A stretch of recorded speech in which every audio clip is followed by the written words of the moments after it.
ඒ බං පරක් වෙලා තියෙන්නේ බං ඔබ එන්නේ නැද්ද ට්‍රිප් එක යන්න? ඒ වරෙන් බා. හරි බා. යන්න එපානේ මගේ හිතට හරි නෑ. එක දවසයි යන්නේ. ඒත් එපා. පුතේ අද ඔයා මං කියන දේ අහනවා වගේම බැන්දට පස්සේ ඔයාගේ වයිෆ් කියන දේ අහන්න ඕනේ. මචං මේ උඹලා ගිහලා වරින්. වයිෆ් තනියෙන් ඉන්න නිසා එයා දාලෙන් විදියකුත් නෑ බා.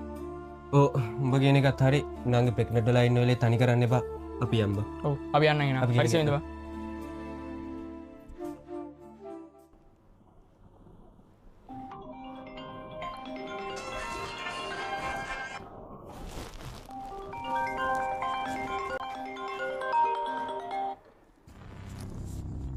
හෙලෝ. මාර කේසේවා අපි වාහනේ හැප්පුණා. මොකක්? අනු ජනුඩයි ජේඩීට දෙන්නටම අමාරුයි බං. අපි මේ හොස්පිටල් එකේ යමන් ඉන්නේ. ඔබ කොහෙද ඉන්නේ කියපන්කො? මම එතන එන්න. හරි හරි බං මම ලොකේෂන් එක දාන්න.